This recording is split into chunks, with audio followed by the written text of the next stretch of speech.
Hello friends, welcome to my YouTube channel. मैं इस video में आप लोगों को इनटू फंक्शन के बारे में बताऊंगा। इसमें मैं इनटू फंक्शन मतलब अंतःक्षेपी फलन होता है।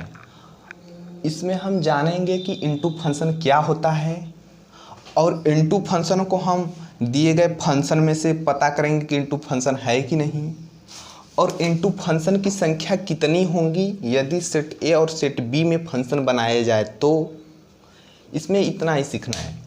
देखिए, इसमें परिभाषा इस प्रकार लिखा गया है कि if a function is called into function then range is not equal to codomain. पहली बात, इसमें रेंज कोडोमेन की इक्वल नहीं आएगा तो इनटू फंक्शन कहा जाएगा। Range is not equal to codomain then is called into function. तो रेंज और कोडोमेन क्या होता है हम बताए थे पिछले वीडियो में, तो इसमें थोड़ा सा फिर से बता दे रहे हैं। रेंज वो होते हैं सेट बी के वे एलिमेंट जो कि फंक्शन में रिलेटेड हैं, उन अवयवों का समुच्चय ही रेंज कहा जाता है। जैसे इसमें ए और बी रिलेटेड है और सी नहीं है, तो ए और बी दो ए जो है रेंज में आएगा। और कोडोमेन क्या होता है? कोडोमेन सेट बी का समुच्चय ही, सेट बी का समुच्चय ही कोडोमेन कहा जाता है। इसमें सेट बी के अंतर्गत ए बी सी आएगा, इसमें ए बी सी डी आएगा, इसमें 1 2 आएगा। अब देखते हैं कि or if range proper subset codomain, proper subset of codomain. A proper subset है, ऐसे रहता तो सबसेट मतलब इक्वल, रेंज और कोडोमेन इक्वल भी हो सकता था, सबसेट लिखा जाता। तो यदि ऐसे हो गया तो ये प्रॉपर सबसेट होगा। प्रॉपर सबसेट में रेंज कोडोमेन की इक्वल कदापि नहीं होगा, उसका ही सबसेट होगा लेकिन इक्वल नहीं होगा। अब एग्जाम्पल से हम इसको समझते हैं तो पूरी अच्छी तरह से क्लैरिटी आएगी। आइए हम एग्जाम्पल की ओर बढ़ते हैं। इसमें हमारे पास 3 एग्जाम्पल हैं, इन तीनों से एकदम अच्छे तरह से समझ में आ जाएगा। तो हम देखते हैं कि सेट ए और सेट बी में एक फंक्शन बनाया गया है। अब इसको हम देखते हैं कि यह अंतःक्षेपी है कि नहीं।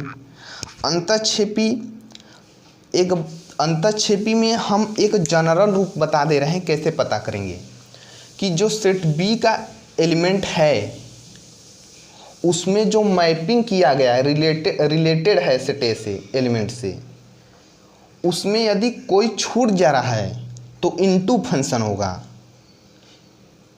सेट बी का एलिमेंट यदि मैपिंग करने में कोई छूट जा रहा है तो इनटू फंक्शन होगा डायरेक्टली। अब देखते हैं, यहाँ पर एक का रिलेशन 1 से है, एक का फंक्शन 1 से है और 2b से 3b से, इसमें c छूट जा रहा है। तो ऐसे डायरेक्टली तो हम पता कर लिए कि ए इनटू फंक्शन है, इसमें कोई छूट गया। यदि हम इससे देखें तो भी पता हो जाएगा इसका रेंज क्या आएगा, वो ए और बी आएगा, ए और बी आएगा उसी का समुच्चय। और कोडोमेन क्या आएगा, ए बी सी इनका समुच्चय। ए प्रॉपर सबसेट है इसका, इसके बराबर तो है नहीं, उससे कम ही है। उससे कम है या तो हम कह सकते हैं उसके बराबर नहीं है, दोनों का मतलब एक ही है। इसका मतलब यह नहीं कि ए अलग है ए अलग है। यदि इसका प्रॉपर सबसेट है तो उसका मतलब यह हुआ तो वह उसके बराबर नहीं हो सकता, उससे कम ही हो सकता है।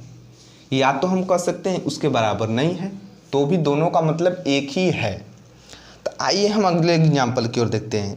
इसमें हम देख रहे हैं कि जो फंक्शन बना है, फंक्शन में जो सेट बी में देख रहे हैं कि एलिमेंट है सी, वो किसी से रिलेटेड नहीं है। जब किसी से रिलेटेड नहीं हुआ तो वह इनटू फंक्शन कहा जाएगा। अब हम अपने इस वाले परिभाषा से भी देख रहे हैं कि इसमें रेंज के अंतर्गत क्या आएगा, जो जो रिलेटेड है सेट बी का एलिमेंट ए बी और डी।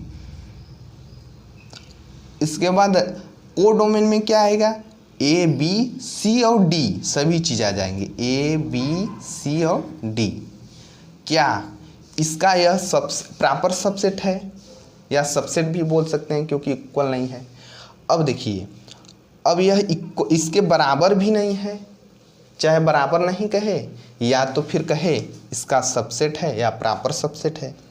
अब इसके बाद आगे देखते हैं, इसमें भी सेट बी का एक एलिमेंट बी 2 छूट गया, तो वैसे डायरेक्टली तो हम बता सकते हैं कि यह इनटू फंक्शन है, और वैसे भी देखें तो भी पता चलेगा, क्योंकि इसका रेंज में खाली 1 ही आ रहा है और कोडोमेन में 1 और 2 दोनों आ रहा है। 1 और 2 जो कि एक कोडोमेन है, 1 रेंज है जो कि उसके इक्वल नहीं है, तो हम कहेंगे कि यह इनटू फलन है, इनटू फंक्शन है।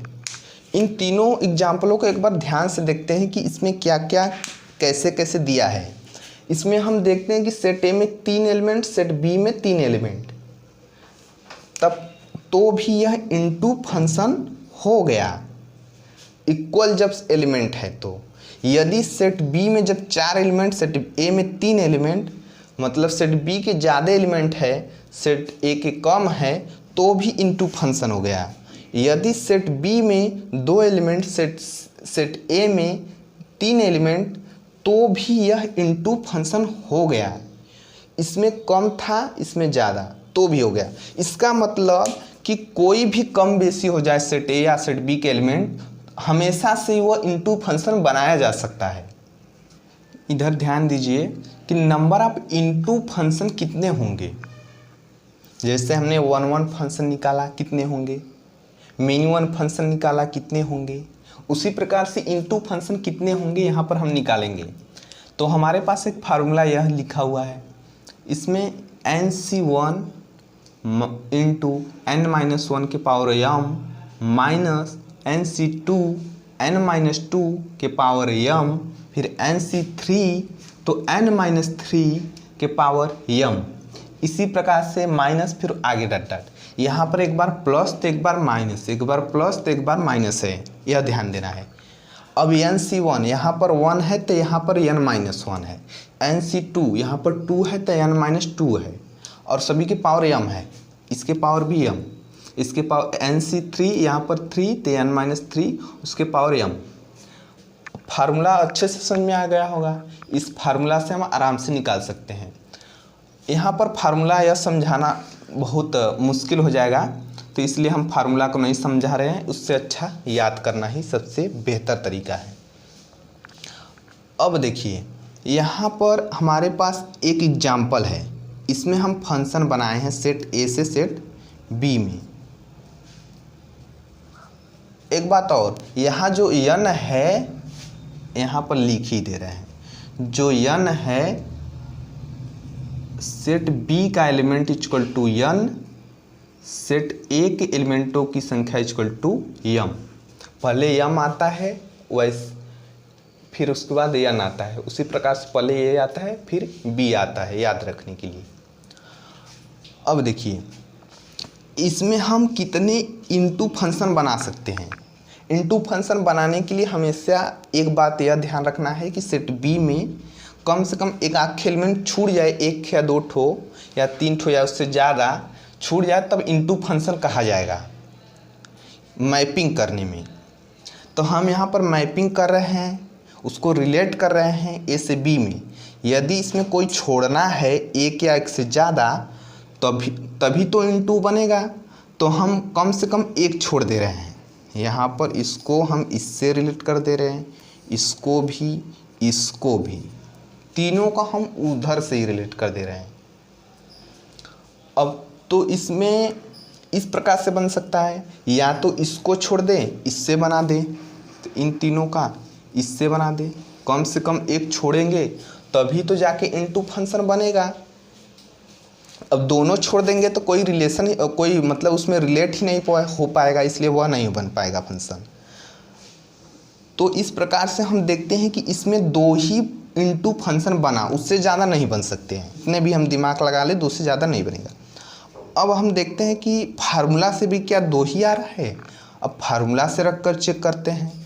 यहाँ जो n है वो b के एलिमेंटों की संख्या है, तो b हमारे पास 2 है, n b इक्वल टू 2, और एन ए इक्वल टू 3, इसमें 3 एलिमेंट हम इस फार्मूला में रख कर देखते हैं।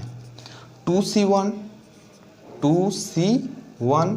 n माइनस 1, 2 माइनस 1 के पावर m का मान 3, यह m है, यह n है।